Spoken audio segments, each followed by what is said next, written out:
Hi YouTubers, it's Janita, JT Virtuous, and today I'm here doing my first video tutorial as a result of a comment posed to me from Rachel over at Thank You Lord.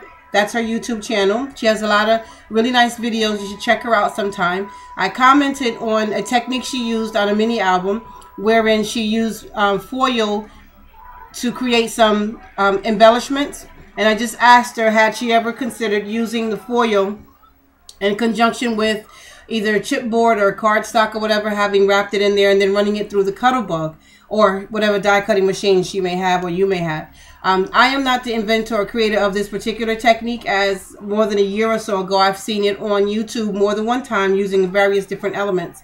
She had asked me did I have a video tutorial on that. I obviously don't, so I said that I would definitely come in and challenge myself to create one. So here goes today's video. Now today I did not have extra or foil in my craft room, as every time I buy myself a roll of foil some kind of way it ends up in my kitchen miraculously. And today it's really hot here in Jersey. My grandson and I, both of whom are asthmatics, are not interested in running back out into the heat to get it. So what I'm going to create the tutorial with is this particular foil product that I have in my stock. I purchased this at Home Depot as a result of another crafter utilizing it to show how you can make the metallic look on your embellishments with this. This product is what you can find at the Home Depot or Lowe's in the section where they sell washer and dryers and so on and so forth. This is actually the tape that they use to wrap the pipes of the dryer or that vent thing or whatever it is for your washer and dryer. It's rather costly, so definitely foil is the better route to go. But if you wanted to use it, as I like to have the foil be glued down or adhere tightly, although when you're running it through your die cutting machine like the Big Shot or the Cuttlebug or something to that effect, it will not come apart. The foil and the cardstock or whatever you're putting it on will adhere perfectly.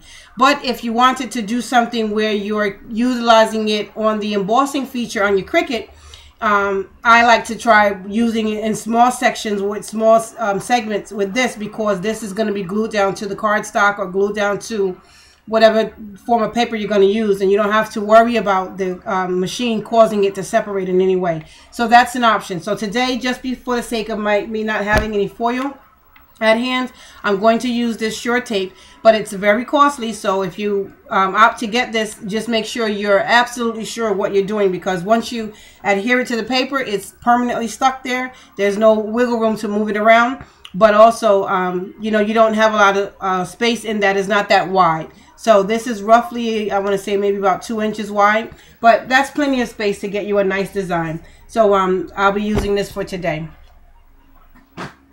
What I've done, I'm participating in a swap over at Creating the Crafty Life, which is another wonderful community of crafters and designers, which if any of you are interested in that, if you're not already tied up to your neck with communities and swaps, Creating the Crafty Life each month has well over 20-25 different swaps going on in different categories. So you can stop over there, become a member, join us. It's lots of fun, very nice people, and it's a very laid-back community. No, not a whole bunch of pressure or nothing that you have to do outlandish in order to be a member. So I'm participating in a swap over there where we're making flowers. It's a flower swap. So being as why I'm doing this, I figured I would use this technique in this tutorial to make the base on which I will submit my cards, my flowers to the recipients in my particular group. So we have to make 3 flowers. I'm sure I can get 3 flowers on here. They just have to be at least 3 inches wide. So I'm sure I can get, this being a 6-inch piece of cardstock chipboard, I'm sure I can get 3 flowers on here. So again, with what I was saying to Rachel, I'm going to show you or demonstrate how to adhere the short tape to the chipboard so that you can run it through your Cuttlebug or your die cutting machine and achieve a forged metal look. For the sake of time, I've already got some of it already done. I adhered it on one side of this, and I'll just for the sake of showing demonstration purposes, I'll adhere it to the back side of it right here. I'm gonna roughhouse how much I might need, a rough cut.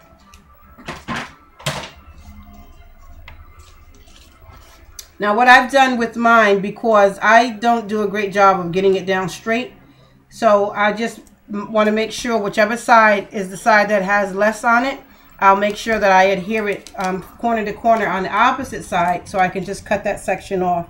And you want to do the best you can with lining it up edge to edge. Just strip it off there. I'll fix it. And you don't have to really worry about the little bubbles in it, because once it's run through the machine, it will definitely, by all means, come right off. Those little wrinkles will come right out, I mean to say. All right. Now this section of it, because I didn't adhere it straight, this section of it doesn't have any aluminum on it. So what I would technically do is just trim that side off, but for the sake of time, I'm just going to run, say you leave it like that, but if you have sections that you don't have it covered, I would suggest you trim it off, only because if you double up on the foil, it will show the seam. And unless you're going to do something that the seam doesn't really matter, you don't want to have the seam inside the midst of it, such as this project here. So now, once you have it in this shape, you want to go ahead and run this through your Cuttlebug. What I've used was the flower pattern folder from Sizzix. Insert it in there normally like you would, and run that right through your Cuttlebug. When you're done with that, you get this beautiful little strip. I'm going to try to see if the black paper will help me get this to show up pretty good. But this is what you'll be left with. Can you see that? I don't know. Okay, that's the emboss side, and there's the deboss side, and it's really pretty. It just looks like, you know, a nice piece of metal. I also did use the diamond plate embossing folder from Sizzix, and this is the end result here. This one is the one that I think that looks like the steel grates on the ground when you're walking across the street.